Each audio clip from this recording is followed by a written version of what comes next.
జగన్పై బుద్ధా వెంకన్న ఫైర్. వరదల సమయంలో చంద్రబాబు ప్రజల్ని ఆదుకున్న తీరు దేశానికే ఆదర్శం. ఇంటింటికి ఆహారం, మంచినీరు అందించారు. ప్రజలందరూ చంద్రబాబు వల్లే నేడు ఈ వరదల నుంచి బయటపడ్డామని గొప్పగా చెప్పారు. ఇటువంటి వాటిని చూసి వైసీపీ నేతలు భరించలేకపోతున్నారు. వరదల్ని అడ్డం పెట్టుకుని దోపిడీ చేశారని అనడానికి సిగ్గుండాలి. అబద్ధాలు ప్రచారం చేసి అడ్రస్ లేకుండా పోయారు. మళ్లీ చేస్తే వైసీపీ భూస్థాపితం కావడం ఖాయం. దమ్ముంటే వరదల్లో అవినీతి జరిగిందని బహిరంగ చర్చకు రావాలి. అవినీతికి ఆస్కారం లేకుండా కూటమి ప్రభుత్వం సహాయక చర్యలు చేపట్టింది. వరదల్లో ప్రజలు అల్లాడితే ఏసీ గదిలో కూర్చున్న వ్యక్తి జగన్. ఏనాడైనా బురదలో అడుగు పెట్టి ప్రజల్ని కలిశావా? నువ్వు పేద ప్రజల కోసం మాట్లాడేది? వరద బాధితులకు నువ్వెంత సాయం చేశావు? ₹1 ప్రకటించిన జగన్ ఎవరికి ఖర్చు పెట్టారు? సిగ్గుశరం లేకుండా అసత్యాల అబద్ధాలు ప్రచారం చేస్తావా? అందరికీ నమస్కారం. దయ్యాలు వేదాలు వల్లించినట్టు నిన్న దేవినేని అవినాష్, మల్లాది విష్ణు వరద బాధితుల సహాయంపై దేవుడి మీద నిందలేసినట్టు చంద్రబాబు నాయుడు గారి మీద నిందలేశాడు.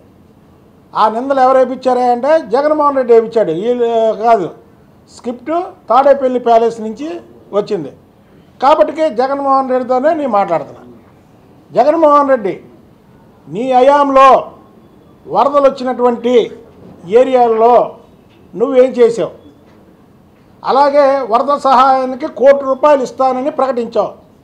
ఆ ₹1 ఎవరికి ఇచ్చావు, ఎక్కడ పెట్టావు, ఏం చేసావు? అలాగే జగన్మోహన్ రెడ్డి, నువ్వు 10 రోజులు విజయవాడ నగరం అంతా వరదమయం అయితే చంద్రబాబు నాయుడు గారు 10 రోజులు కూడా కలెక్టరేట్లో ఉండి అధికారులని, ఇటు నాయకుల్ని, అటు కార్యకర్తలని, ఇంకోవైపు ప్రజల్ని సమన్వయం చేసి కలెక్టరేట్లో ఉండడమే కాకుండా ఆయన ప్రొక్లైన్ మీద దాదాపు ఒక్క రోజుగా 12 గంటలు తిరిగినటువంటి దాఖలాలు మన ప్రజలు చూశారు. నువ్వెక్కడైనా నీ ప్యాంటుకి బురద అంటేలాగా తిరిగావా? నువ్వెక్కడ తిరిగావు? కృష్ణలంక కట్టమించి బ్యారేజీ వరకు వచ్చావు. వచ్చి ఆహా విజయవాడలో 3 ఓడిపోయాం, విజయవాడలో ఎమ్మెల్యేలు 3 ఓడిపోయాం, ఎంపీ ఓడిపోయాం, విజయవాడ ప్రజలకి తగిన శాస్తి జరిగింది అన్నట్టుగా నువ్వు ఎకిలి నవ్వులు నవ్వుతూ వెళ్ళినటువంటి విధానాన్ని ప్రజలు గమనించారు. మీరా చంద్రబాబు నాయుడు గారు దీంట్లో అవినీతి చేశాడు అని చెప్పేది? నువ్వు వరదలు వచ్చినప్పుడు అక్కడ సాయం కేజీ బియ్యం, తూర్పుగోదావరి జిల్లాలో జగన్మోహన్ రెడ్డి ఉండగా వరదలు వస్తే అక్కడ కేజీ బియ్యం, ½ కేజీ పంచదార, 4 ఉల్లిపాయలు, 3 టమాటాలతో సరిపెట్టినటువంటి ముఖ్యమంత్రి ఈ జగన్మోహన్ రెడ్డి. మీరా చంద్రబాబు గారి మీద మాట్లాడేది? మీరా చంద్రబాబు గారి నిజాయితీ గురించి మాట్లాడేది?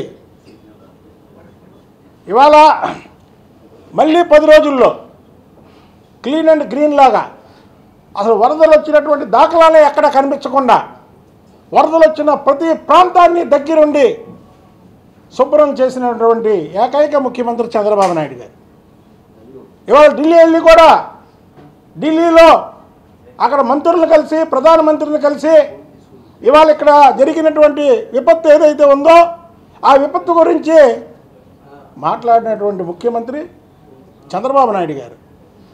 అసలు ఈ రాష్ట్రానికి 2019 నుంచి 2024 వరకు విపత్తు వచ్చింది. ఆ విపత్తు ఎవరంటే జగన్మోహన్ రెడ్డి రూపంలో ముఖ్యమంత్రిగా ఈ ఆంధ్రప్రదేశ్కి వచ్చింది. మీరా విపత్తుల గురించి మాట్లాడేది? చంద్రబాబు నాయుడు గారు విపత్తులు వచ్చినా సరే దాన్ని ఎదుర్కొనే సత్తా ఆయన దగ్గర ఉంది. మీరు ఇవాళ చంద్రబాబు నాయుడు గారు అందులో అవినీతి చేశాడు, అగ్గిపెట్టెలు కొన్నారు, కొవ్వొత్తులు కొన్నారు. ఏ ఒత్తులు కొన్నారా? ఎవరు చెప్పారు మీకు? జగన్మోహన్ రెడ్డి. ఇది కూటమి ప్రభుత్వం, అవినీతికి ఆస్కారం లేదు. ఇది జగన్మోహన్ రెడ్డి ప్రభుత్వం అనుకుంటున్నారా అవినీతి చేయడానికి? ఛాలెంజ్ చేయి, జగన్మోహన్ రెడ్డి నువ్వురా, బయటికి రా. మా మంత్రులు ఎవరో నీ ఇష్టం వచ్చినటువంటి మంత్రి నీతో కూర్చుంటాడు. ఈ రాష్ట్రంలో అవినీతి గురించి మాట్లాడదాం. 2014 నుంచి కొత్తగా ఏర్పడినటువంటి రాష్ట్రం చంద్రబాబు నాయుడు గారు హయాం దగ్గర నుంచి 2024 అక్టోబర్ దాకా మాట్లాడదాం రా. నువ్వు అక్రమ కేసులో చంద్రబాబు నాయుడు గారిని అరెస్ట్ చేస్తేనే ఈ రాష్ట్రం దేశం ప్రపంచం ఏమైందో చూసావు కదా. అవినీతికి ఎక్కడ ఆస్కారం ఎవరు? చంద్రబాబు నాయుడు గారి ప్రభుత్వం. కాబట్టికి నువ్వు ఎంత తవ్వినా సరే అవినీతి కనపడాలి. అవినీతి పరుడికి ఏంటి, పచ్చకాయమీరలోడికి ఊరంతా పచ్చగా ఉన్నట్టు జగన్మోహన్ రెడ్డి అవినీతి పరుడు కాబట్టికి చంద్రబాబు నాయుడు గారి మీద కూడా అవినీతి బురద జల్లుతున్నాడు. అది జగన్మోహన్ రెడ్డి బురదలో ఎక్కడన్నా కాలు పెట్టాడా?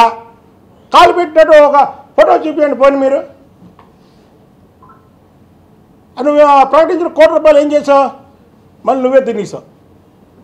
నువ్వు తినేసి చంద్రబాబు నాయుడు గారి మీద నిందలు. శవాల మీద పేలాలు ఏరుకునే నాయకులు వైసీపీలో ఉన్నారు.